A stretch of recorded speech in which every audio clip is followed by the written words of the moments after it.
Okay, so just to recap for those of you who didn't miss much, but this is a book by myself and Louis, who you'll be hearing from shortly. It's a travelogue, if you like, of 21 English seaside towns, coastal communities.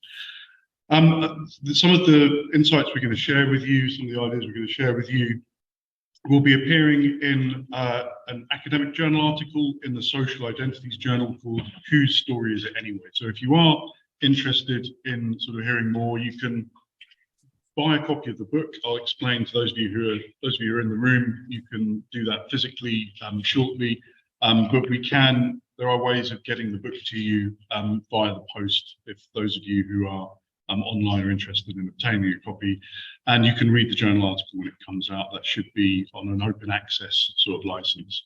So I'm going to begin really just with sort of questions of methodology, and just to say that, you know, Louis and I are not professional geographers. Louis is a reportage illustrator. I'm a reporter and journalist by background, although I do certain kinds of academic work in sort of media studies and journalism, as well as being a practitioner of that. And but there's something about, so in a way, our approach has been non-traditional from a kind of academic point of view. We've very much rooted our work in what we might call sort of phenomenological or lived experience. You know, we have gone to these places, we have collected testimonies and anecdotes from people that we've met.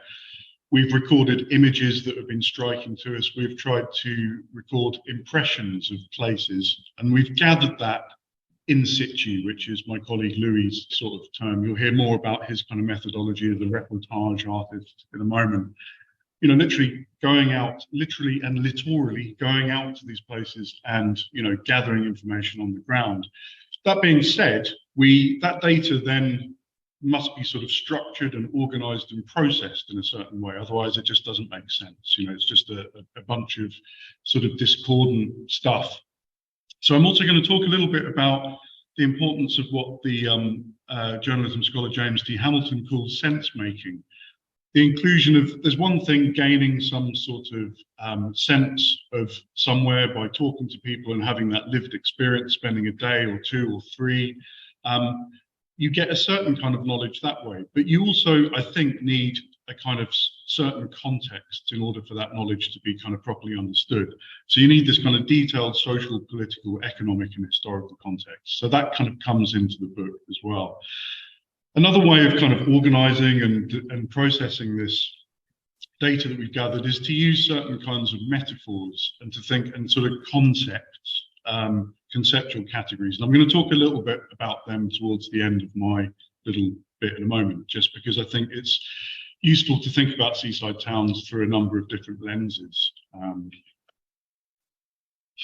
So the first thing I want to say on that methodological point is the importance of walking. Louis and I are very influenced by the psychogeography of Guy Debord and various other kind of French, most of them were kind of drunken writers and philosophers in the 60s.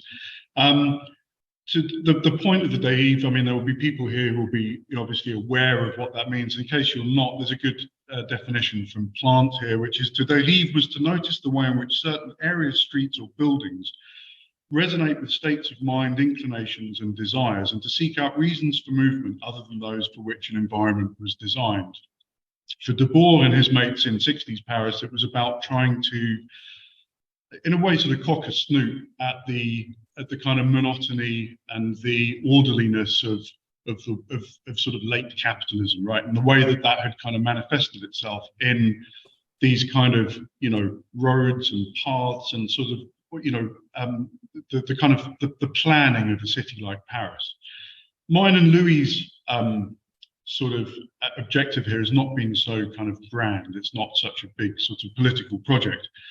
But nonetheless, we, you know, our main sort of means of travel once we got to these seaside towns was to do lots of extensive walking. We covered miles and miles and miles up and down coasts, you know, around seaside towns. Very often we did deliberately just pick a random sort of direction to go in because we wanted to invite chance into the process, you know, not to plan ahead too much. And actually, I don't know whether you know, how or why this works out in a positive way, but we just, when we did do that, I mean, some of the trips were planned, because we felt like we had to cover certain places. But when we did sort of throw caution to the wind and just, go on these dérives, it just so happened that the most interesting sort of material revealed itself to us. And Louis will talk in a moment about how that kind of, worked as an illustrator.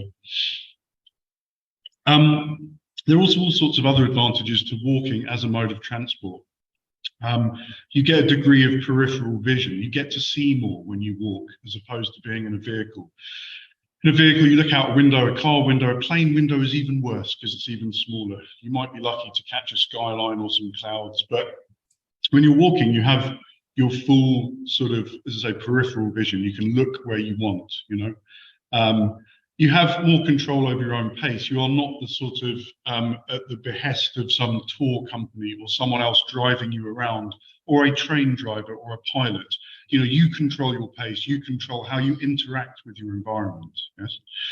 And what this allowed us to do was to access places that we wouldn't have known about, couldn't have planned for, couldn't have found, through more traditional kind of academic research, secondary research. I'll give you an example, which, is a sort of mixed bag, if you like. We did a lot of walking along the Dorset coast, and we found this kind of alternative narratives, this kind of what the Filipino writer Nick Joaquin calls the language of the street. A kind of there are the official signs and directives, aren't there? Don't go down this road, speed limits, etc., etc. But there is also, when you think about it, there's lots of unofficial sort of signage. There's graffiti. There's stickers that people stick on benches and walls and things like that. There are kind of posters that people put up, telling a different sort of story about a place. In Weston-super-Mare, we walked around. And looked at a lot of Weston, like a lot of seaside towns, have been hit really hard by COVID, by the lockdowns. And I'll talk more about that in a moment, the sort of broader issue there. And it was sort of ironic, as we finished our tour of Weston, we found this piece of graffiti saying, "Big up Isambard Kingdom Brunel," who of course was this major figure, wasn't he, in the development of not just the Southwest. He played his role in Portsmouth, of course. This engineer, this guy is associated with big projects, big sort of steps forward in terms of architecture and engineering, things like that. And it just felt kind of a bit darkly ironic that here was Weston, lots of clothes, lots of shop closing, lots of real kind of urban decay and problems, yet someone had felt the need to kind of daub, big up Isambard Kingdom Brunel. More disturbing than that, we found almost a trail along the Dorset coast, heading out of Bournemouth and heading almost all the way up to Mudderford, I don't know how to pronounce that, which has some of the most expensive beach huts in the country, apparently. And we saw that there was almost this sort of trail of anti-vax graffiti, this being very soon after the lockdown. This project really began when the second lockdown started to ease. There's a photo there. Louis has captured this very brilliantly in his illustration as well. "Save our children from this experimental vaccine, the clot shot." And it's a weird sort of counter narrative to the official. I've only ever seen this in Britain. Benches with the names of people on them. Marjorie and Dave love to sit and watch it's rather sweet in a way. It's a really nice way to memorialise people. But you've got this kind of counter narrative of people daubing stuff like that, and all kinds of ironies kind of came to me then. I was thinking, here were people who lived to a ripe old age, probably precisely because of vaccination. And then right next door to, literally next to, as you can see here, you have this kind of anti-vax graffiti. So, make of that what you will. In the same area, we found that, in the same region, I should say, we found that there were these kind of almost sort of political points being made by other graffiti. There was some kind of local scandal brewing in terms of, I've reproduced it here, council scandal of parking selling off for rich pickings, stand and fight to stop public land sell-off, object online now. A much older sort of conflict between, public and private, people wanting bits of common green land to be kind of kept in the public ownership, and obviously some sort of conflict going on here between them and a sort of a private concern trying to take that over and monetize it. We can, like, there's a sort of historical theme there that goes back to probably sort of enclosure at least, doesn't it? So there's that kind of methodology. Part of what was really important to Louis and I was to sort of represent, and there is, as any good journalist, any good academic, anyone who seeks to represent the world is aiming to do it fairly and accurately and ethically, right? I had a good idea of how not to represent places such as Jaywick, which is in southeast Essex, which is a quite sort of shockingly depressed town in terms. I mean, Louis and I have travelled extensively in the global south. I've spent a lot of time in Southeast Asia. Louis and I both spent time on separate projects in sub-Saharan Africa. We had not seen anything like the kind of poverty and the sort of paucity, if you like, of services. People sort of in the northern hemisphere, in the global north, I should say, until we came to Jaywick, where there was, sort of almost like slum type hovels, people living in, and it shocked us and made me feel very sheltered. I did not know that in 21st century Britain people lived like this. We are not the first people to try to represent and write about and report on these areas. I'm not going to read this out because it's I don't want to ruin your evening. It's from the Daily Star, not a serious piece of journalism by any stretch of the imagination, but it's quite representative of a certain kind of discourse about poverty-stricken seaside towns like Jaywick. And when I say like Jaywick and St Osyth and the sort of, I should say, the areas around it seem to us to be quite uniquely impoverished in that way. So we were aware of, I mean, just to start with what we were up against, there's this kind of term poverty porn people will be aware of, these kind of voyeuristic and fetishized images and representations of deprived communities like Jaywick. This kind of in that story and in countless reality TV shows and other sorts of tabloid-esque documentaries, you'll see that there's been this kind of rehabilitation of this very Victorian idea, very Victorian binary between the deserving and the undeserving poor. The people of Jaywick, as far as Sava, who's the author of this, journalistic report, I mean, that seems to be too kind to even define it as such, dubs the residents' benefits cheat. There's this notion that the community's backwater, these very loaded terms are used throughout the, there's no attempt here at any kind of objectivity or neutrality. This backwater poverty is primarily due to its own irresponsibility and idleness, rather than objective economic and political determinants, things that are beyond the control of the individual. It's a very sort of, very sort of right-wing, very kind of reactionary sort of attitude. Rather than holding power to account for their conditions, Sava claims the people of Jaywick remain patriotic and accepting of their place. Very old-fashioned idea, isn't it? In this sort of this class hierarchy, that they've just learned to sort of suck it up. Why this problem? I mean, we could spend almost like a whole other kind of lecture talking about the kind of, this particular malaise. Why is it that journalists who ought to know better, who went to posh schools and Oxbridge and stuff, end up writing like this? I'll just try to sort of give a couple of reasons. I'm involved with the Media Reform Coalition, and they've done some really good research into exactly this problem. They've talked about how, despite this kind of putative commitment to objectivity and impartiality, a lot of journalists are sort of ultimately committed to the status quo. They don't really want to see things change, even if they regard themselves as being liberal or even progressive. There's also an issue there about the relatively privileged backgrounds of journalists. Most of them are white, male, and 54% of them are privately educated, according to research from, as I say, the MRC. And there's also a notion of careerism. It's, if you work for the Daily Star, I dare say that if you were to write anything other than that kind of representation, you might get in trouble with your editors, and you might not make a very good career, rise up through that ladder. Just 3 large companies own 83% of the mainstream media outlets in the country. So, and we know what Rupert Murdoch and the owners of the Telegraph, and we know their politics, and we know that you don't get on as a journalist for those publications if you sort of deviate from a certain kind of normative way of reflecting and representing these things. The other thing, a more interesting point from the literary critic Terry Eagleton, something I'm very interested in my academic work as well, is this idea that representing is not necessarily explaining. He says, so this sort of just the fact, a lot of journalists take this kind of pious view of like, well, I'm just reporting on the facts. This is what I saw, this is what is there, and I'm conveying it to you. I've sort of transcribed what is there into language, and it's perfectly objective, and jobs are good, and you can't accuse me of bias or anything like that. But as Eagleton says, it's a bit more complicated than that. And he says, simply seeing a man pilfering food will tell you nothing about the causes of poverty.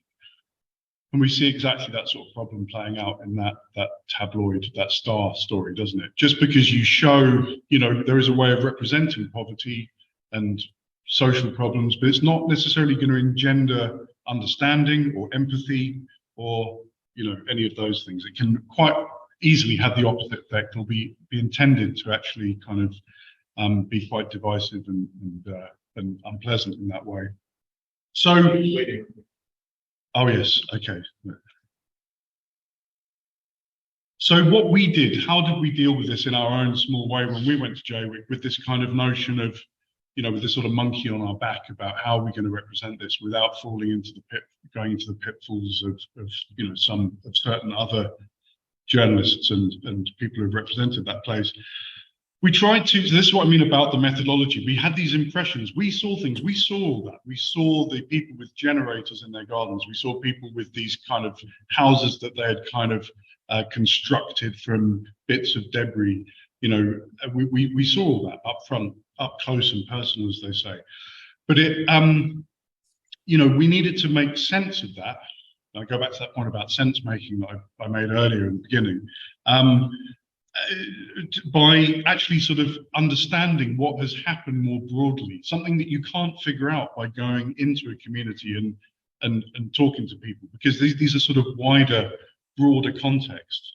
So we found out through our secondary research, our more traditional sort of academic research, that actually since 1970s, I mean, a lot of people will kind of know this, will just guess this. Anyone who lives in a seaside town will have a kind of sense of it, but it's been borne out by research. Since the 70s, there's been this steady decline in domestic coastal tourism. We know this, not least because of the beginnings of sort of cheap flights. Why risk your only holiday of the year in somewhere like Clacton-on-Sea or, dare I say, Southsea, and you might have a week of rain when by the 70s you can hop on a plane, go to the south of Spain and be guaranteed perfectly good weather, but also get your English fish and chips, your English beer. Everyone else is English there. You can have it all in that sense. More recently, austerity policies have caused low life expectancy, higher concentrations of chronic disease, higher suicide rates, and large-scale unemployment in coastal communities. And that was a parliamentary select committee that came to that conclusion. Seaside towns have been disproportionately hurt by austerity. That is a proven fact. Many seaside towns suffered surging unemployment rates during the pandemic. Seaside towns are effectively a big part of the service sector. If you're closing down pubs and places where people can buy fish and chips and places where people can go and buy their rock or play arcade games, then of course that's going to lead to unemployment and all sorts of problems in that direction. Seaside towns are obviously at the literally and littorally, again, at the front line of climate change, the climate emergency, as we should call it. With rising sea levels comes the increased risk of flooding. We went to Scarborough, where buildings have been falling into the sea. It's got that bad. There was a talk that an event Louis and I were part of last year, which was had a number of climate scientists talking about how we are in danger of losing Portsmouth in the next 4, 5, 6 decades if we do not do something. We are starting to build, obviously, as people know, in Southsea with the sea defences, but a lot more needs to be done internationally. So as I say, seaside towns are in this kind of uniquely difficult situation. They are the first, they are at the front line of this problem, as I say. How did we do, I'm going to quote from the book here, and this is how we tried to bring some of that wider context into our, as I say, our kind of phenomenological, our lived experience of Jaywick. The local MP, Giles Watling, disagrees with the UN about universal credit. So I should say, just to sort of dived in there a bit too soon, the United Nations Special Rapporteur came to Jaywick in that area and declared that the universal credit system, which is the way that they've reformed benefits in recent years, had actually really done a lot of damage to communities like Jaywick. But the local MP, a Tory, Giles Watling, disagreed with the UN about that. So that's the first thing that you get a sense of: are there people in positions of power locally that could be doing more, that could be more helpful to this community? For him, it's, and I quote, making sure it pays to work and is helping people to move into and progress within work. And I thought it was interesting. I looked him up. Watling is a former actor who starred in the 80s sitcom Bread. Does anyone remember that? Which was ironically all about the trials of sort of hard up Liverpudlian families suffering under the cosh of Thatcherism and so forth, also on benefits. He's also a devout Brexiteer. He has no qualms about losing European Regional Development Fund cash that was worth about £1.5 billion. Much of that went to seaside towns, much like the one that he represents in Parliament. It's this sort of extraordinary kind of cognitive dissonance there, isn't there? Nor does he appear to share concerns about flooding with his constituents at the Martello Tower. The Martello Tower was actually a really inspiring place that Louis and I went to, where local people, they've turned the Martello, people know what Martello Towers are? They were sort of these fortresses built in the sort of 18th, 19th century, I believe, sorry? Napoleonic War era, that's right. So turn of that century. But this has been converted into a kind of community art space where there are people doing projects, school children, local historians, local artists doing projects to try to draw attention to this very real threat of rising sea levels and flooding, which is obviously Jaywick and other seaside towns are at risk of. So this is how we just tried to, one example of bringing together the knowledge you can find going somewhere in that very in that kind of personal experience way, and how you must add context to that through the kind of secondary research that you do. I'm going to go on to just make a point now about, finish off with a sort of third kind of idea, I suppose, about methodology, about how we approach our particular approach to seaside towns. And it's this idea of certain kind of metaphors, certain kind of images that are interesting, I think, or prisms through which to look at seaside towns. So again, fans of psychogeography will be aware of people like Ian Sinclair, Nick Papadimitriou. They're very interested in edgelands, aren't they? They talk about these kind of ambiguous sort of borders between country and city. Which is where sort of certain kinds of contradictions socially and culturally play out. These are, liminal spaces. These are spaces that are kind of neither one thing nor the other. If you look at, has anyone here read Nick Papadimitriou's book Scarp? Very interesting, where he sort of looks at these kind of areas around, as you get out of London, and this, the landscape becomes something, it's not quite rural, it's not quite urban. And it seems to have its own sort of unique problems and unique challenges and unique sort of atmosphere to it. We would argue that seaside towns are also liminal spaces, literally, because they're between the sea and the land, right? They're on that border. And I think that it's fair to say that the kind of liminality of seaside towns means that there are these kind of intriguing sorts of mixtures and melanges and contradictions between wealth and poverty, frivolity and misery, familiarity and alienness, the past and the present, fact and fantasy. We saw earlier with those examples of kind of, conspiracy theorizing on park benches or seaside benches, and, a strange kind of notion about what is truth and what is reality and so forth. And also the national and the international. Again, this is conceptual as well as physical, because seaside towns are on the, we are an island nation, and our borders it's the sea effectively, isn't it? So if you're the furthest you can be, or the nearest you can be to overseas, is to be, in one of these kind of coastal communities. So one way of looking at it is seaside towns as checkpoints on a porous border, is the way we put it.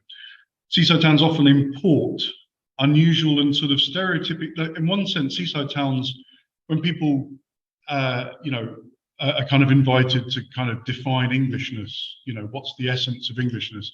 Seaside towns will be up there, right? And the sorts of activities and things that go on.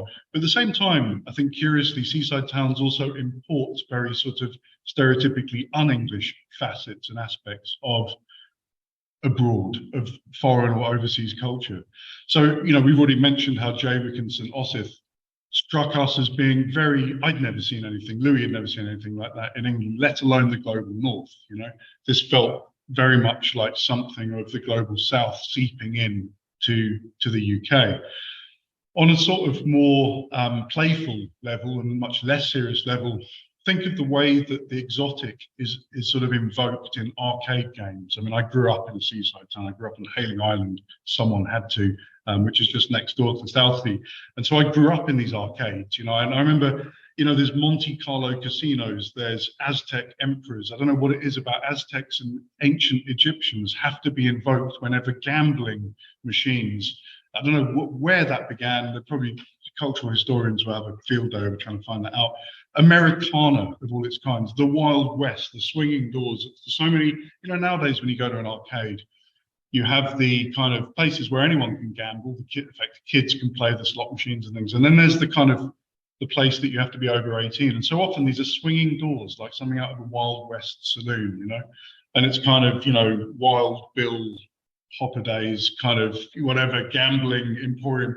This imagery that is very sort of un-English that comes from abroad in a very sort of caricaturish, and I think probably quite problematic, sort of Orientalist way sometimes, certainly when we get into sort of Egyptian pharaohs and, the sun gods and things like that are invoked. As I say, I'm not saying that you don't find these sorts of things outside of seaside towns, but I just think they are more, tend to sort of be more, you'll find them more in seaside towns. Seaside towns are kind of liminal spaces of what we would call fractality in scale. So has anyone ever been to God's Hill Model Village in the Isle of Wight? It is one of the most, good, hands go up. Recently, you know that there's that model village within a model village within a model village, kind of strange, but very original, very unique. I mean, there are model villages all over the country, but that kind of playing around with scale and, sort of it's like a kind of work of kind of modern art. Imagine Banksy or Damien Hirst doing something like that, can't you? There's also something about, certain sort of activities in seaside towns being representative of the geography and of the mentality of seaside towns. I've always been fascinated by, pictured here, the coin drop machines, the cliffs that move and the coins drop off. And once you've spent about 200 quid in 2p's, you might be lucky to get a kind of plasticky, crappy watch or a necklace of, sweeties or something. And there's something, I don't think it's an accident. These are moving cliffs. There's something about, say, in a sort of fractal way, at this very miniature level, at this very low level of a kind of a game that you play in an arcade, something is being said about the kind of broader geography of seaside towns. The literal kind of ways in which the land kind of stands against the water. I think also that kind of, that preoccupation with gambling and this idea that you can win. You can, just stand there at a machine and maybe, just maybe, you'll hit the jackpot. I think says something about the mental. So I grew up in a seaside town myself, quite a depressed one. The way I put it in the book is, they're hard to attain rewards. In terms of if you can spend hours at one of these machines and not get much back for the money you've spent. Typify the misplaced hope that many seaside townies have about luck smiling on them, winning the lottery, say, or marrying someone rich, and climbing out of their humdrum jams. Just since I mentioned Hayling Island, and this book is sort of quite autobiographical in a sense. It does talk about my own experience of being sort of spending my formative years in a seaside town. Sometimes these sort of metaphors eclipse or supersede the kind of actual, the material, the real, what really happens in seaside towns. Now, I go back to that point about in the 70s with you know, cheap holidays in someone else's misery, as the Sex Pistols put it, started to destroy the economies of British seaside towns. Exactly the same thing happened in Hayling Island. But at exactly the moment that in reality, Hayling was declining as an actual functioning seaside town with lots of business coming in and people going on holiday there and having a good time, this kind of bizarre, and it was absolutely my generation. I grew up in the sort of 80s and 90s on Hayling. This weird collective fantasy emerged of a kind of seaside paradise. A lot of it was inspired, weirdly enough, by Australian soap operas, you know, stuff that Jason Donovan would appear in, Neighbours, Home and Away. And it was so bizarre. I was too geeky to get involved with this, as you can imagine, you know. But, you know, my younger brother was a lot cooler than me, would sort of got into surfing with all his mates, you know, and they'd wear the people with, you know, white people with dreadlocks. Now the cultural appropriation thing makes that a bit problematic. But, you know, people getting VW vans like surfers in Hawaii or something, a surf shop springing up everywhere. And it was, you know, why not? If you know, people can enjoy themselves however they like. I wouldn't, you know, I'm not judging that, but it just seemed odd that exactly the moment when Hayling had stopped really functioning as a seaside town, this new kind of, as I say, this new fantasy about it being a seaside town started to emerge. And it kind of ran up against the reality in quite awkward ways, because I remember, you know, friends of mine sort of with all the gear, with their surfboards. Hayling is not Oahu. It is not Bondi Beach. You will wait a very, very long time before you get a wave that's big enough to surf on. So my poor friends would wait in the cold, you know. It's like, suddenly there's a wave over there. Oh, like, quick, get your stuff, and oh, we've missed it. It's gone now. You know, it's kind of, say, this where the sort of reality and the metaphor, the reality and the fantasy kind of collide. The weird postscript to the story may be, and I don't really understand it. I just find it a bit confusing, but something else that was very much part of my generation was people, maybe time and place, I don't know, but people were obsessed with going to Australia as soon as possible, and people would go for like 2 weeks and come back with this perfect kind of Australian accent. Probably also influenced by watching Home and Away and Neighbours a lot, of course. But so it was strange. It was almost like people wanting to. Here were people on Hayling being influenced by Australian TV and media, and then wanting to travel to Australia to try and try to find the real. What was it? Summer Bay, was it, in Home and Away, where they all hung out, you know, which was technically a lake rather than the seaside, but let's not get too fussy about that. So yeah, this strange kind of interaction, this intercourse between sort of Australia and England in that way, that happened mostly through people's sort of minds and fantasies and imaginations. How are we doing for time? Yeah, I will just finish by making this sort of final point about seaside towns not really following the usual laws of time, space, and scale. They break down in many ways. The most evident way for us, I think, and again, this is something that Louis captures really well in his illustrations. I'll leave you to decide whether I capture it very well in words. But there's a lot of kind of collage-like architecture. So the Torquay's skyline is fascinating, that point of view. There's no sort of common theme or era. You've got these sort of Mediterranean-style stucco apartments, which also, strangely, I think, you know, it's interesting working with an American, because I think, Louis, your reference was Miami Vice or something like that. So you've got this very kind of 80s sort of aspect of the skyline. Then you've got this kind of Anglo-Indian domes of the pavilion, which was shut when we happened to be there, which obviously speaks to another kind of strand of our history and our geography and the empire and things like that. But then this very angular sort of modernistic church, and then plenty of deserted shops, you know, including at Debenhams, poor old Debenhams. I mean, they've really been, you know, everywhere is just, you know, the Debenhams was kind of big in Portsmouth, wasn't it? And, you know, the death of the high street in Britain, again, for all kinds of reasons, not least people preferring to shop online, has really kind of come to be represented in seaside towns. You know, you really see that a lot. But as I say, it makes this very motley, sort of mixed, sort of confused sort of architectural blend in a lot of places.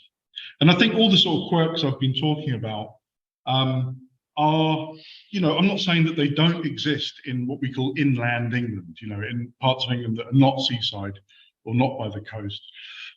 But I think they're more likely to, they are more visible and more evident along the coast. And, there's a sort of, I don't know if people are aware of Julian Baggini, sort of quite an interesting kind of popular philosopher. He's got this book called Every Towns, and it's published a few years ago, but it was like this idea that England or Britain is starting to, wherever you go, it's starting to look more and more the same. And it's, again, it's back to that point about edgelands. How many places up and down this country do you go where there's a load of sort of red brick houses fairly recently built, or at least 60s, 70s, some giant carpet right type citadel of retail, a McDonald's, a KFC, and Baggini was talking about this sort of this uniformity that's sort of taking over England for all kinds of reasons, not least globalization. But I think seaside towns, what we like about seaside towns is that they might be one of the last outposts of oddity and individuality, and kind of not falling into that kind of uniform every town sort of England that Baggini talks about. So I will stop there and I will pass over to Louise to talk to you about illustration, and then we'll have a kind of Q&A, which I hope we can manage in the hybrid fashion. We'll do our best. There's two of us at least. Okay. Over to you.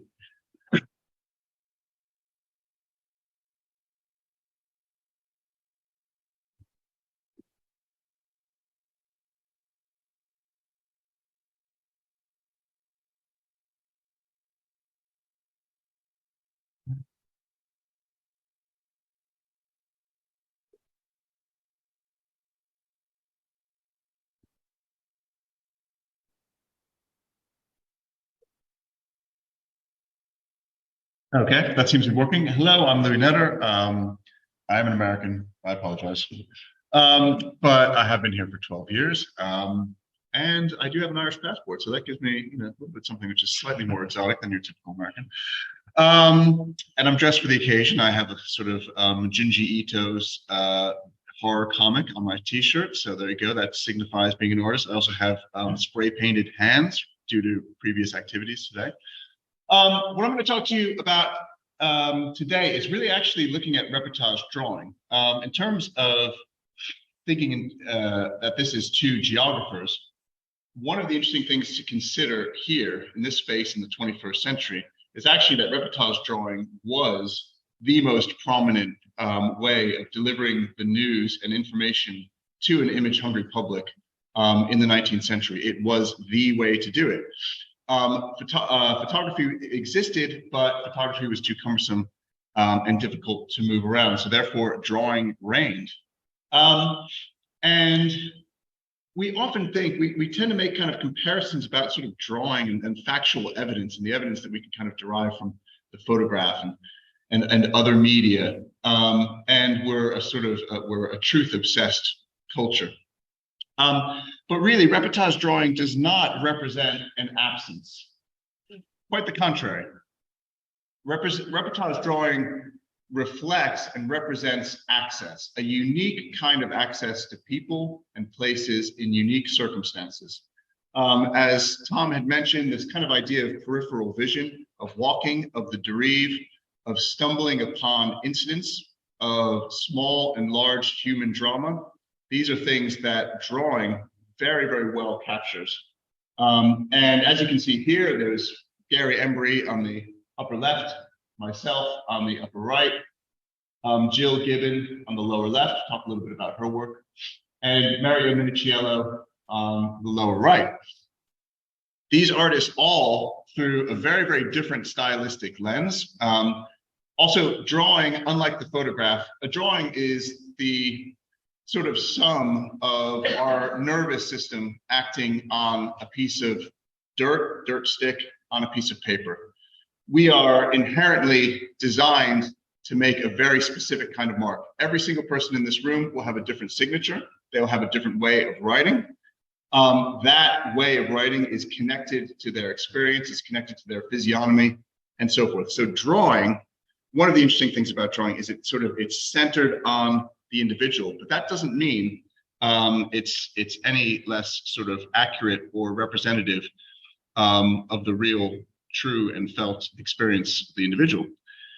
So in the 19th century, now it has to be said that if the photograph was mobile, if the photograph was capable of going to war zones, if it was capable of going to the launching of the most modern ship that Britain had, brilliant. They would have loved to have been able to have photograph replace drawing. Absolutely. It would have obliterated drawing.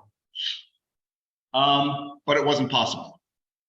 It wasn't also possible because the print techniques at that particular time really limited that. So what we have actually is a fairly rudimentary process, which is an engraving. So these images on the left here from the London Illustrated News are very, very detailed engravings.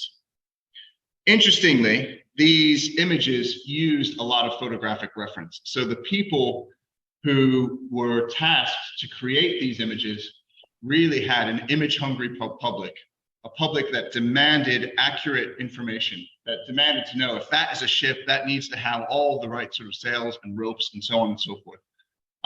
Benjamin and later Crary sort of talk about this, the way in which in the 19th century, the image is, the population is becoming increasingly sophisticated, and they're starting to demand from their visual, the things that are kind of coming out from paintings to printed media, they're starting really to kind of have a higher demand on the particular image.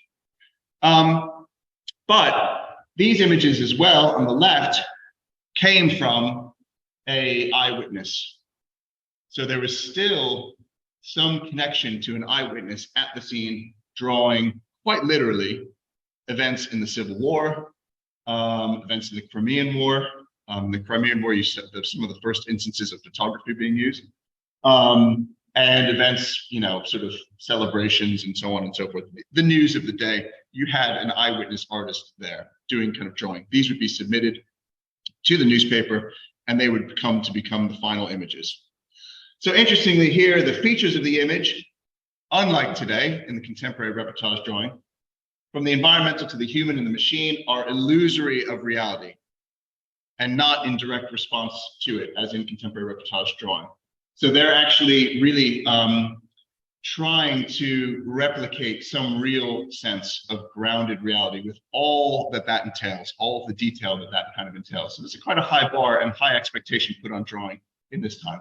What happens is you essentially have a flat image, an image that doesn't have those stylistic flourishes that show the individual vision that we saw previously. And the photograph, very quickly, surprisingly, people start to puncture holes in the photograph quite quickly. They start to see the photograph as linked to the machinery of power. Some of the early collections of photographs were of what? What do you think?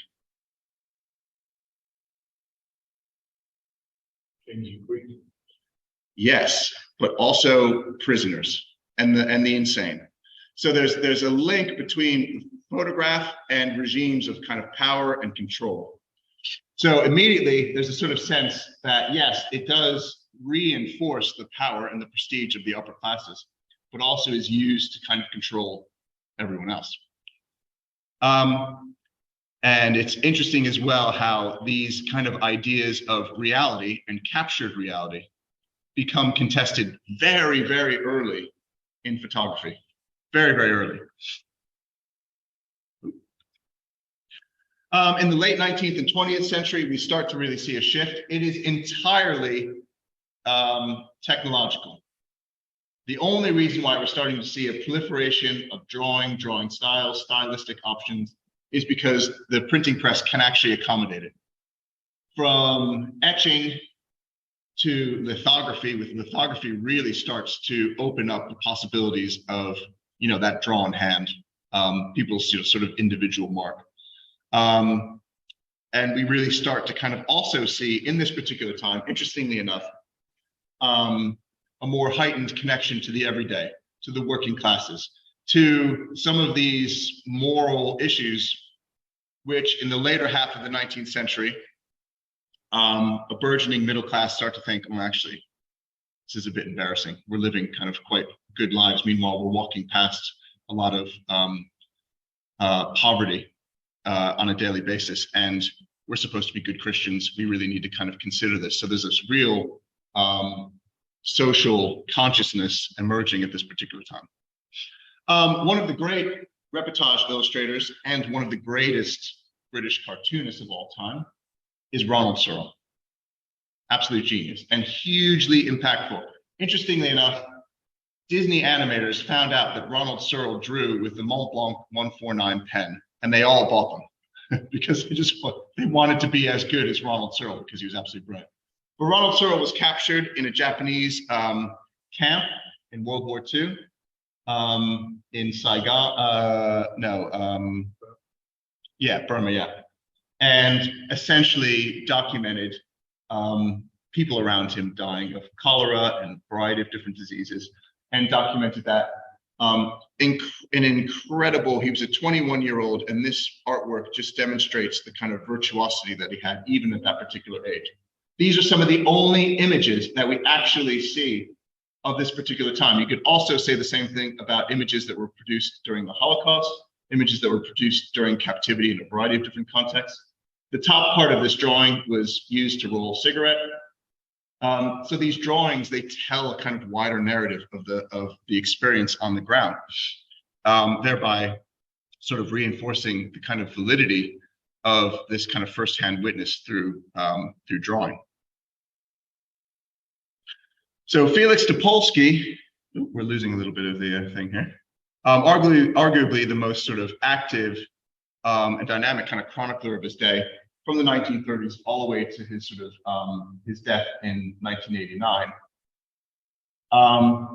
said of drawing during the Blitz that he was hunting incidents. Now, I think what Tom and I have also done is something kind of like this. Quite an interesting way of putting it.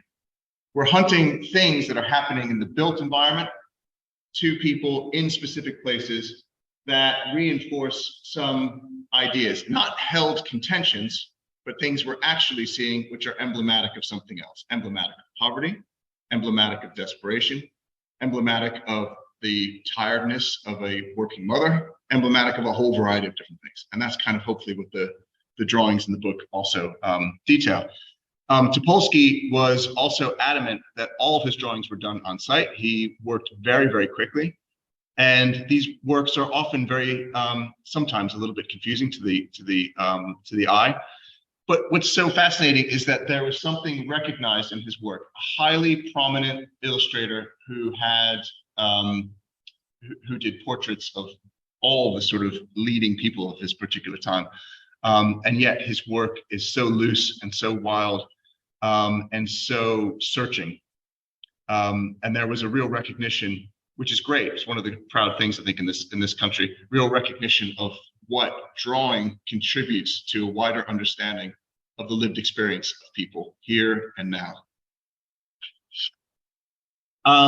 So contemporary reportage is a very, very diffuse practice. It's people putting self-imposed sort of restrictions on things. I was with Gary Embry during this Trump rally in 2018. And his way of working is that he doesn't edit. So he just starts drawing. He just starts to see things that are particularly interesting to him. Proliferation of posters, starts drawing that. A person sitting down having a meal, this sort of poster at the side, starts drawing that. He sort of tries to reduce this disconnection between himself and himself as a sort of viewing and recording eye. So roving reporter. And in that, we get really sort of surprising responsive images in his work. As Ian Sinclair, who was mentioned earlier, has said, psychogeography is sort of like walking with a thesis. So reportage drawing is kind of walking with a thesis as well. It doesn't have a sort of self-imposed kind of idea, oh, we're walking in a seaside town, it's going to be miserable, it's going to be depressed. Not like that. But we're walking in a seaside town, and our goal is to represent all of the sort of textures of experience that we're encountering. So also, one of the interesting things, and this is also true of our experience as well, if you are in a depressed area, I just came back literally from the slums of Kenya last week. I was there on the ground. If you whip out a camera and start taking pictures of people and kind of getting up close and getting that right shot, that is a highly invasive thing to do. But you start drawing, and the drawing becomes this kind of quite interesting natural dialogue with the people that you're with. Sometimes there can be a sense that that might be a little bit exploitative, but oftentimes, depending on how you're doing it and how slick you are, you can engage with your subjects in quite a sort of natural, organic, and kind of balanced sort of way, dismantling hierarchies. So Jill Gibbon is an artist who draws in arms fairs. So she is a reportage artist who is drawing in inaccessible places. You cannot take a photograph in and start photographing all of the things, all of the stands, which are basically sexy mannequins holding kind of rocket-propelled grenades, sexy actual human beings holding machine guns or holding like the latest grenade. And this is actually what she's seen, including sweets that they hand out at the entrance of Illustrator and things, which just simply say death. And like as a joke, it's a joke. A great one, and a whole variety of very twisted things that she's witnessed. But in drawing, and in her drawing, her surreptitious drawing, which is all done on location and is done in response to things she's actually seen, really speak to, and she also has said this herself, she went in there angry. She went into these arms fairs and she was angry. She wanted to draw these monsters. But actually what she found was that she had great compassion for these people because they looked completely broken. They knew exactly what they were doing, exactly what they were doing. And her drawings really reflect that. It's a sad parade of kind of pathetic, suited people, you know, kind of being flirted with by the kind of people on the floor, and a lot of people getting very drunk. She even saw many people sort of throwing up in the kind of corners of rooms and things like that. This is a very strange place, and a place that could not be documented in any way other than drawing. So this is the way to really think about, you know, what, so then in terms of a geographical standpoint, what does drawing give us? What is its contribution? I propose that it could be very interesting. The main thing that we have to consider here is how do we decode the drawing? And one of the difficult things about drawing, other than photography, is that in photography, we have a specific subject specifically materialized through a mechanical process. In drawing, we do not have that. We have a specific subject materialized through the consciousness of an individual. So whether we can align with that consciousness or not is really the success and the way that we can actually start to think about the kind of contribution and perhaps even the problematic areas of drawing when it comes to documentation. You can just see here, there's some things here. And again, separate from, if this is just a sketchbook page, oh, somebody's drawn kind of high heels and they're sort of sexy high heels.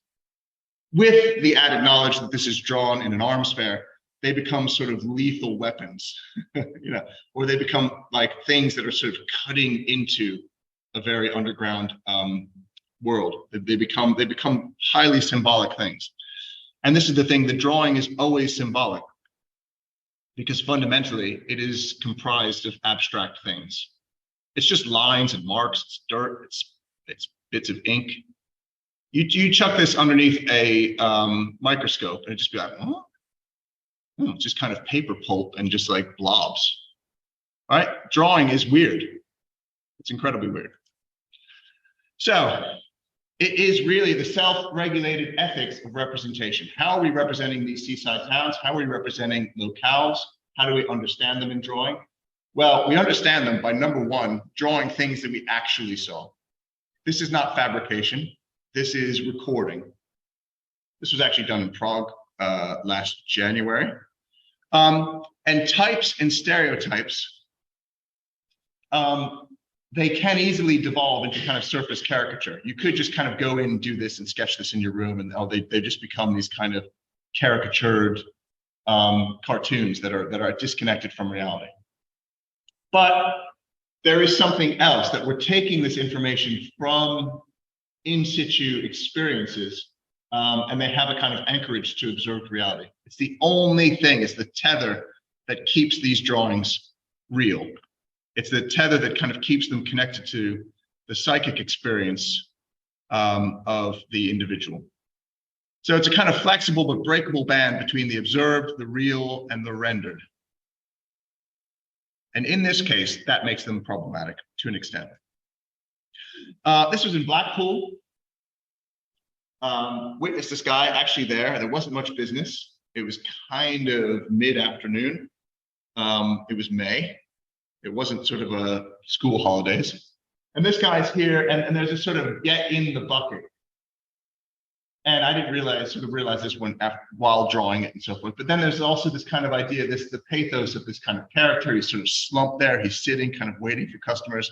Get in the bucket is almost like kind of kick the bucket. Is this bucket your sort of life? Is this container? But this sort of sad character surrounded by all of the absurd, happy faces of his prizes, waiting for customers. So Herbert Reed noted, when we contemplate a work of art, we project ourselves into the form of the work of art, and our feelings are determined by what we find there, by dimensions we occupy. This is also an interesting thing that happens that doesn't happen with the photograph. In the photograph, we're used to consuming photographs. We immediately consume them.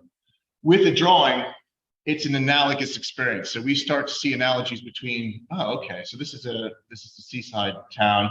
Oh, I think I've seen seaside amusements like that. We start to add this representation of a seaside guy in a seaside amusement with all the other seaside amusements we've actually seen. So this is an additive quality. This is added to all those other experiences we've actually seen. This is quite a unique way that we actually see art in a different way than we see kind of photography. Images also change. The photograph tends to date.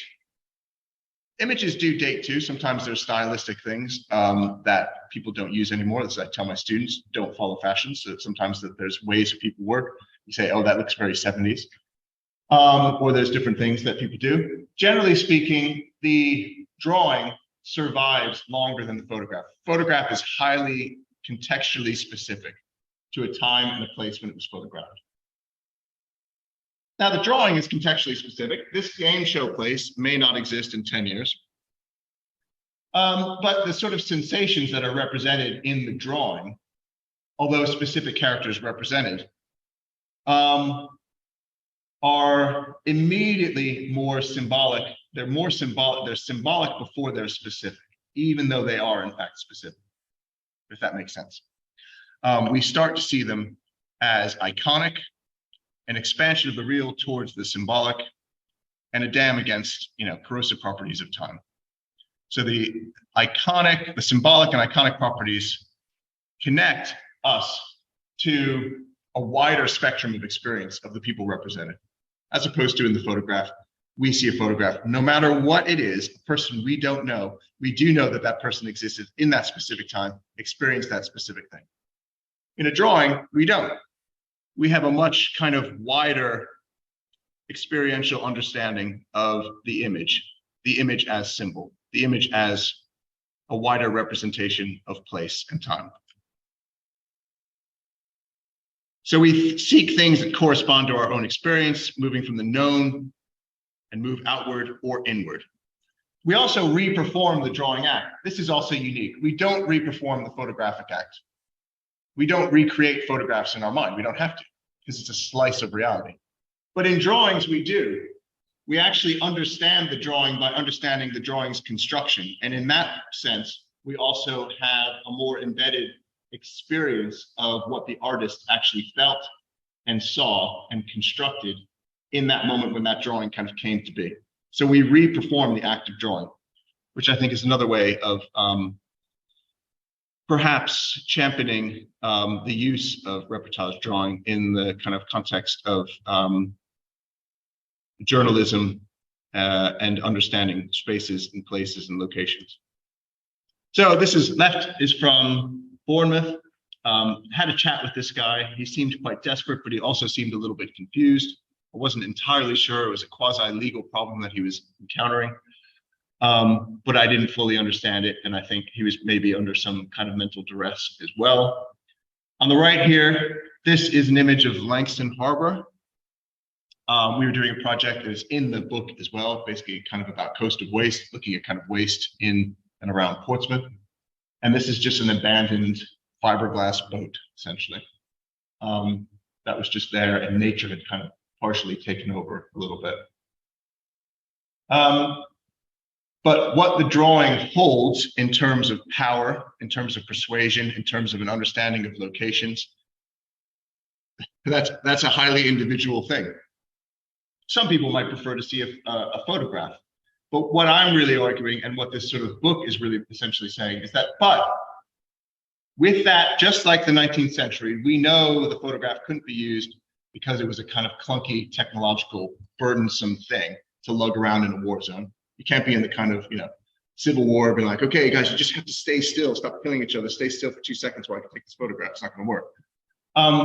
But there is something else, especially in this hyper-mediated world where we're filled with kind of slick and oftentimes false images. And even now in the world of AI, we may be confronted with an even greater problem with the kind of veracity of images that we consume.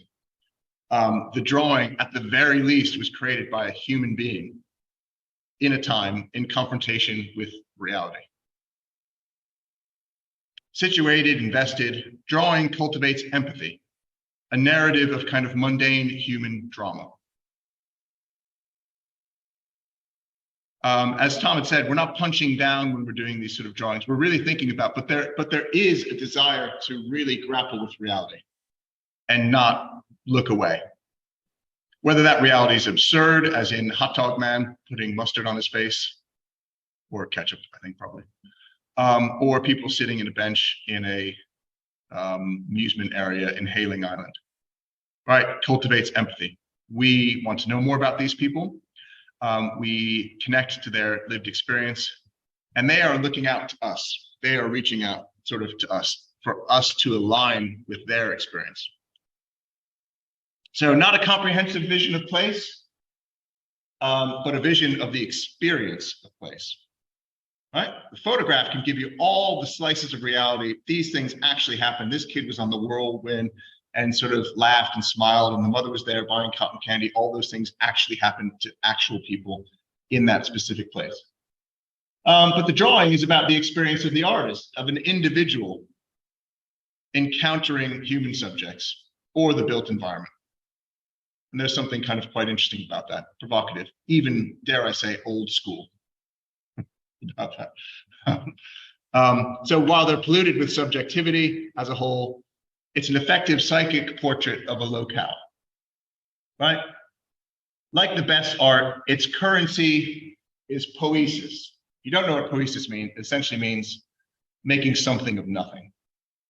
The assemblage of dirt marks on paper that actually come to represent people in places struggling through life, like all of us. And we hope to kind of embed sort of empathy and understanding into that entire experience. And that's it.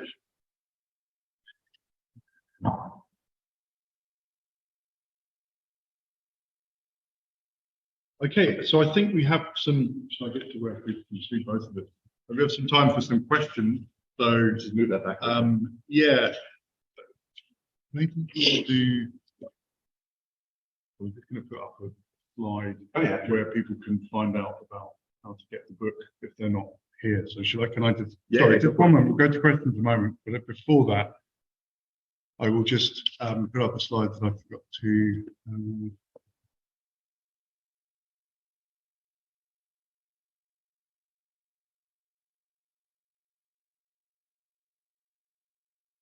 Yeah, so it's basically, I hate this whole kind of self-promotion salesman pitch thing, but we're under pressure from our publisher because what the publisher has done, which I think is quite a good idea in terms of marketing, is that the book is officially released in September, in the sense that it will be in available on the usual online platforms and in all good bookshops and WH Smith.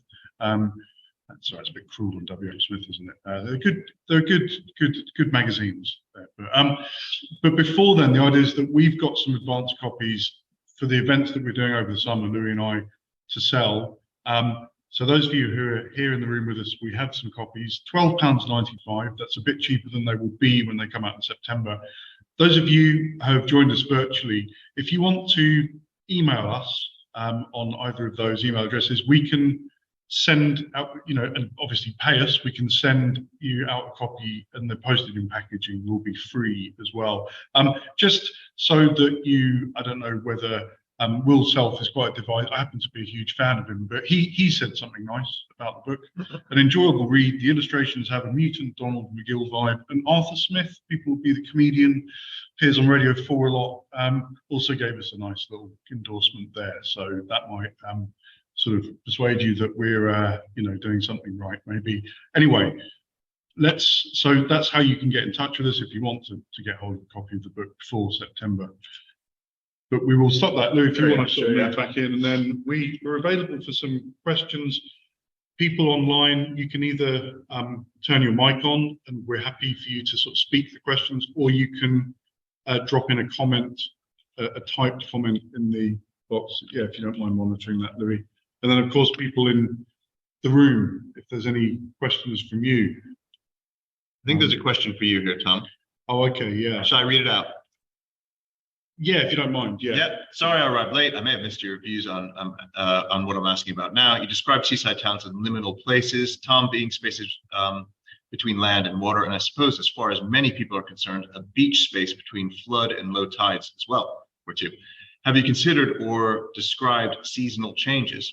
One imagines these places are deserted and bleak in winter and overcrowded in summer with social as well as economic implications. How do the natural seasonal shifts reflect in the psychogeography and art of these places, do you think? Thanks, Tim. Yeah, that's a really good question, because it's a question of sort of time and space, isn't it? And timings, I'm trying to think whether I think we did most of our trips over really 2 summers and springs, didn't we? Because it was important for us to capture, as Lee was saying about the sort of hunting incidents. We needed to go to these places, and there needed to be something going on, didn't there? But that being said, somewhere like Weston, which we went to in the kind of midsummer, would that have been last year? I think it was.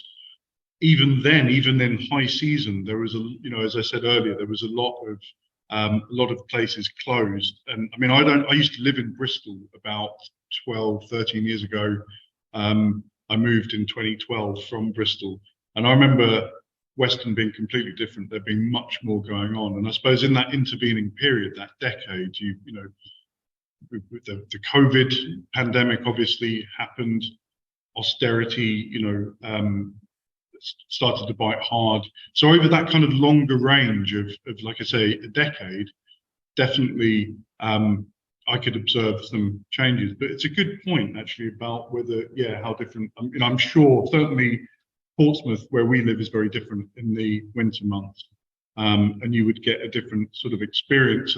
But I suppose that kind of, if you're talking about psychogeography and the kind of psychic effects of that seasonal change, there's something quite bipolar about that, isn't there? And as someone who grew up in a seaside town, people were naturally much happier and more active and more engaged in summer because there was stuff to do.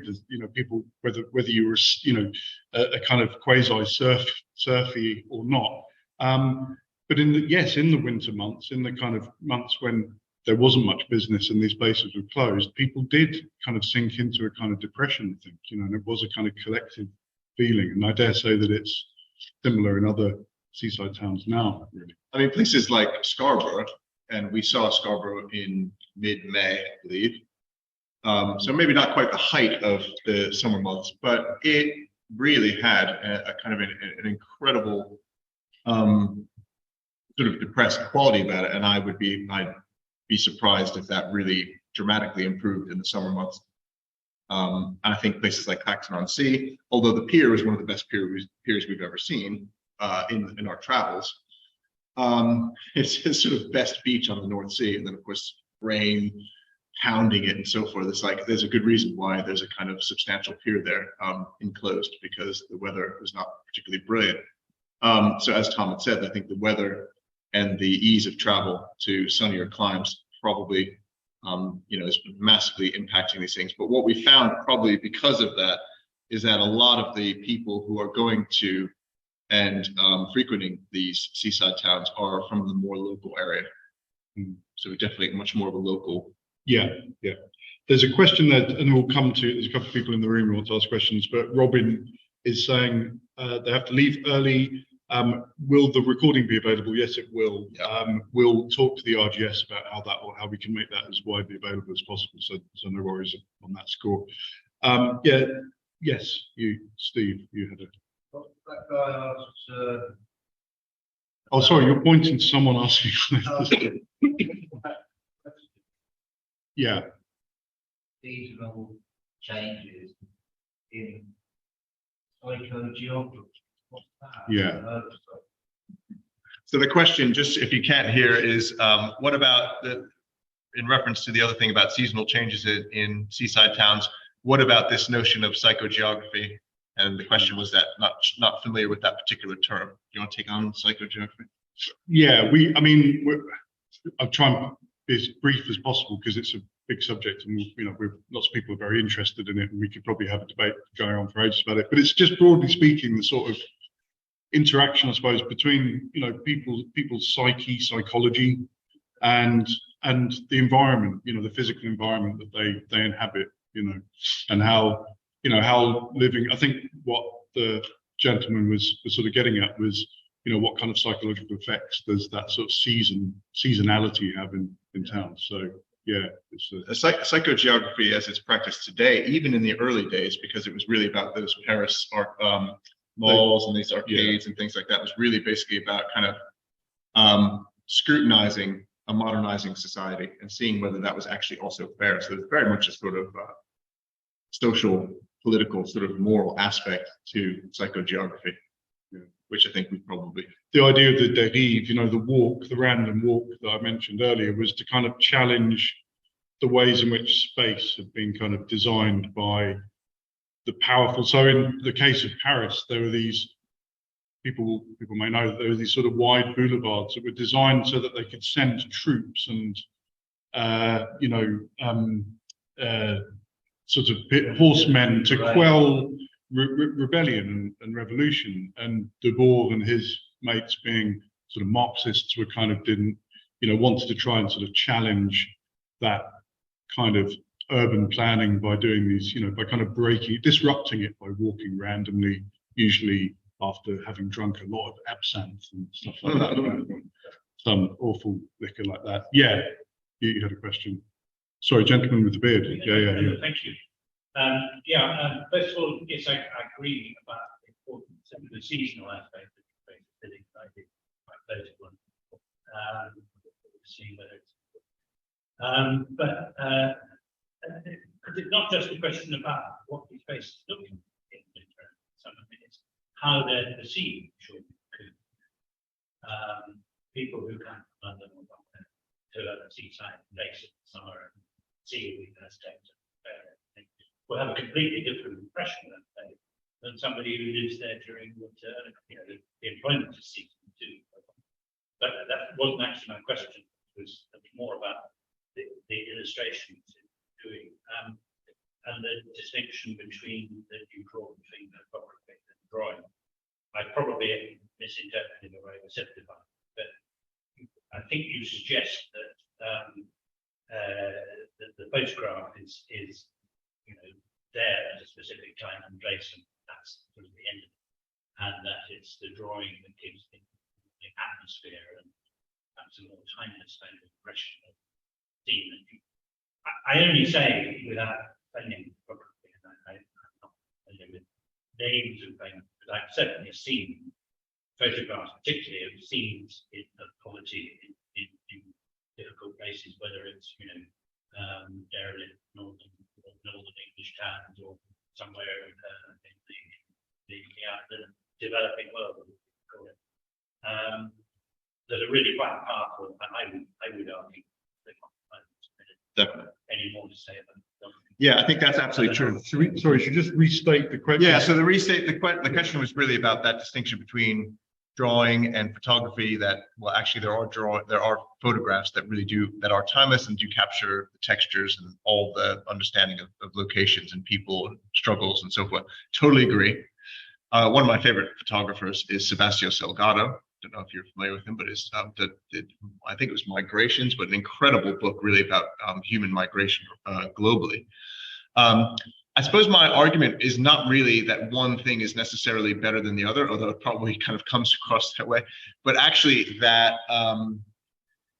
what's been a negative debate in terms of reportage drawing has always been a kind of comparison with the photograph. And actually what I'm really saying, or trying to say here, is that it delivers an entirely different thing than the photograph. It's kind of an unfair comparison because they're totally different animals. But yes, there's some fantastic photographs. I really love the war photographer as well, Jim Noctway. The one who died of some time ago. He did. He was wounded in Iraq, and I don't think he ever fully recovered. Brilliant. There's a fantastic documentary called War Photographer about him. Yeah. Question from Dave. Yeah. Well, perhaps I shouldn't have asked it, but I can't help it. You mentioned Torquay when you were there. Well, did you come across anything that reminded you of 40 Towers? Yes. So the question was about, in Torquay, did we come across anything that related to Fawlty Towers? Take it away. Yeah, we did. Because I think to go back to the gentleman who asked the question a moment ago in your kind of preamble, you said about how places are perceived by insiders and outsiders, those who live in seaside towns and those who don't. And Fawlty Towers will always be associated with Torquay, won't it? Right? I mean, that's what I was aware of as something of a kind of geek for 70s and British comedy especially. And that was something that we set out to try and investigate. You can go to a place called Sykes Lodge, and Sykes is the quite easy clue to kind of its relationship to Fawlty Towers. I don't know whether you've been there yourself, but it's make sure I get this right because it gets quite complicated. But in Eagles Hotel initially. Yeah, it used to be. It's now I think a sort of an old people's home, or whatever there's probably a more kind of politically correct term for it now, but you know what I mean, a residence for people. But it was the Gleneagles Hotel, which was, I think, knocked down or refurbished massively. So it's not really anything like the Gleneagles today. It's not anything like the Gleneagles Hotel that John Cleese went to and met a very rude waiter or manager who he then modelled Basil Fawlty on. So it's quite a tenuous link. But we turned up there, and there were two women who came out in these sort of nice uniforms and with lots of brochures because they were prepared. They get people from all over the world, from Tokyo to Tucson, Arizona, right, coming to do a kind of pilgrimage to Fawlty Towers. But then it reminded, I think in the book I talked about that.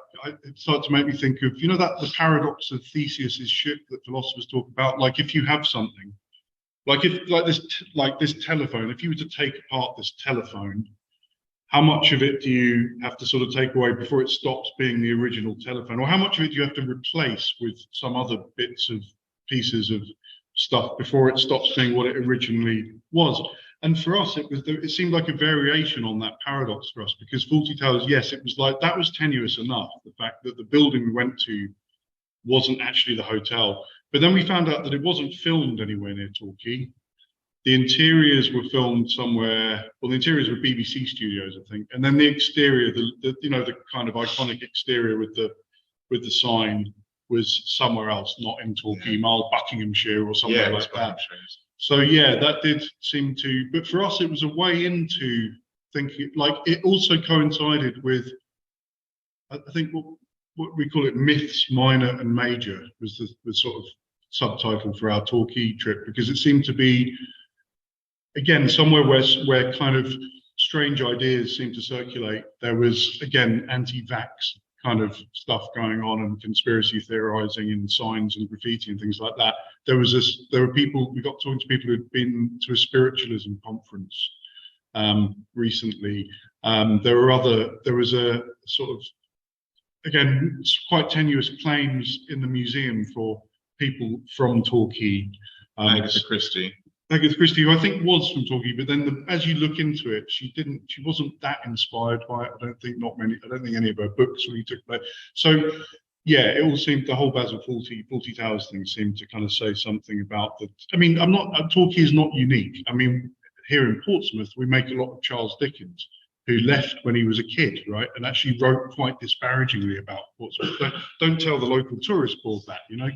But yeah, so that's, I'm not sure I've sort of answered your question, but certainly it felt weird to go to Torquay and not engage with the Fawlty Towers thing, because that's also kind of part of our popular culture, isn't it? So, Well, it's in the book, something on but I think it's one really image where you talked about a lot of people coming in from abroad, you know, couldn't be in for a while. Caseloads of Japanese tourists turning up, anti-Basil Fawlty. yeah, no, it happens. So They were very ready to talk to people. Yeah, yeah, and they were very charming and very helpful, and were there to answer any questions we had, you know, because it's been a sort of site of fan pilgrimage for years, I guess. I feel like we should go to question here. As a student looking to study geography at university, how, Tom, did you choose the pathway of psychogeography? What inspired you to pursue your career? God, career is a grand way of putting it. I don't know. I mean, it might be a question for you, Louis, because I'd be interested to know what you think as well. But yeah, just to try and be brief. I mean, for me, it was as a fan. I mean, I mentioned Ian Sinclair and Nick Papadimitriou. Will Self has done some really good work. Had a column in New Statesman called Psychogeography.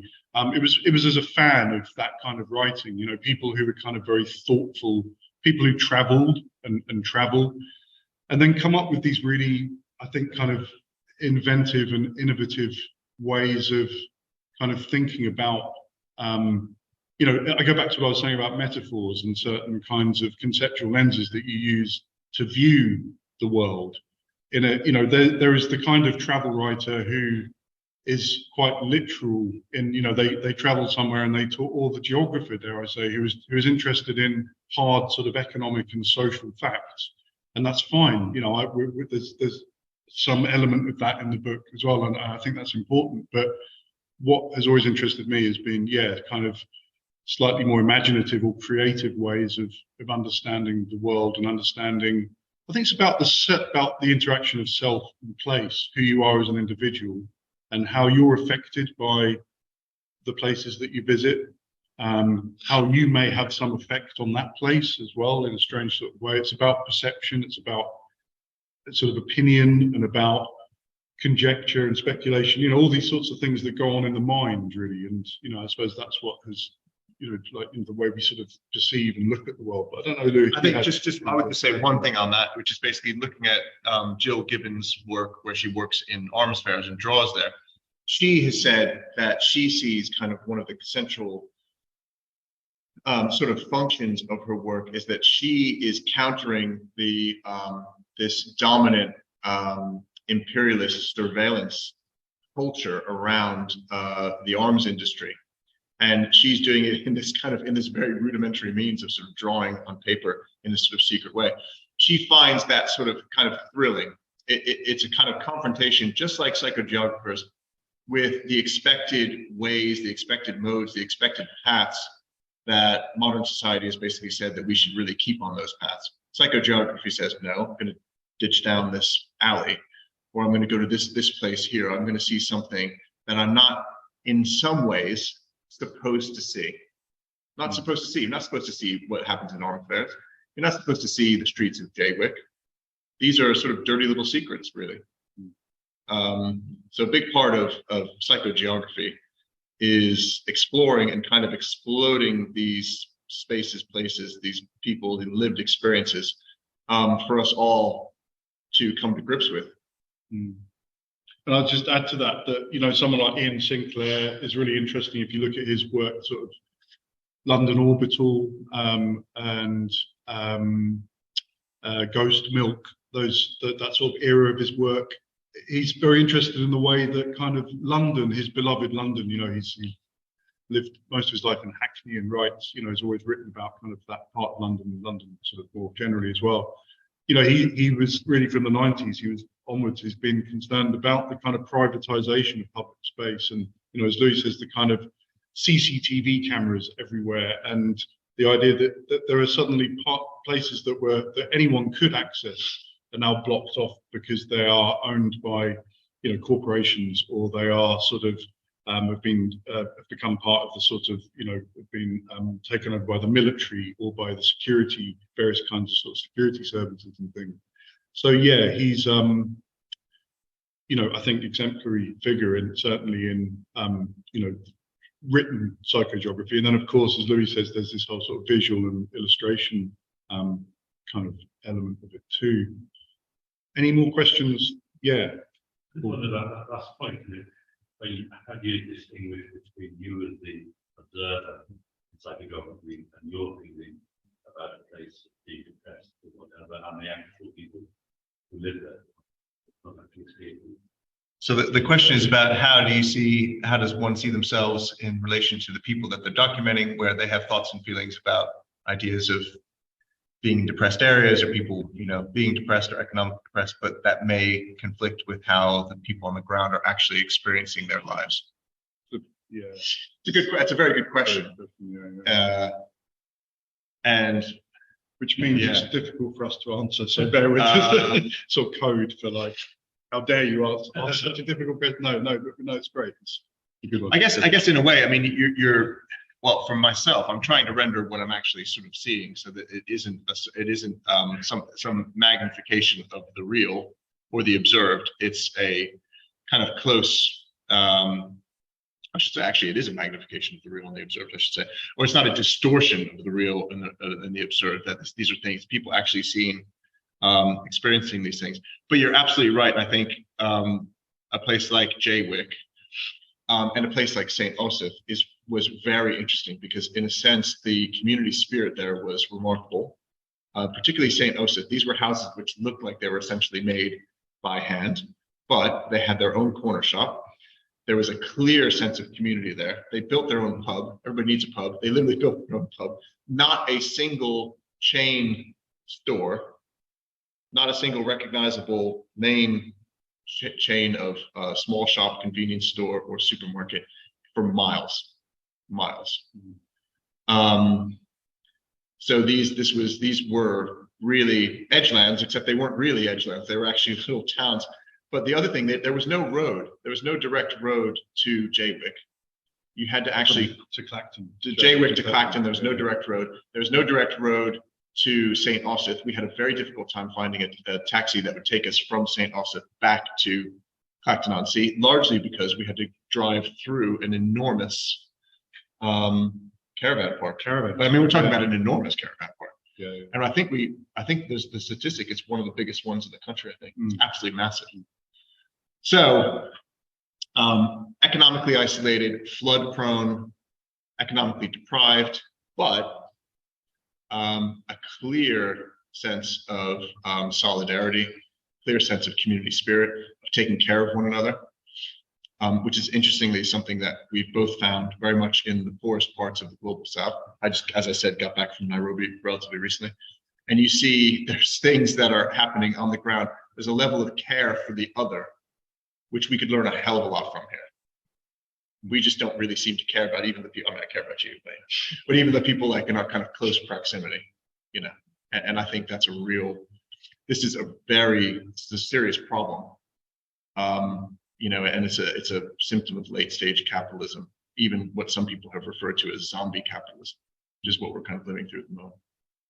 I think, Paul, that's a really good point. I mean, you get to the nub of something really profound, and it's a dilemma that I haven't, you know, that I don't know if anyone really has the answer to. You know, I mean, I think you have to listen to people, and we were very keen to, you know, not impose our biases or prejudices on a place, and to try and kind of talk to people try to hear their point of view, not try to kind of influence them with our own, as I say, our own kind of, partisan views about things. But then at the same time, you're right, you do have to come to a conclusion at the end of the day. And even,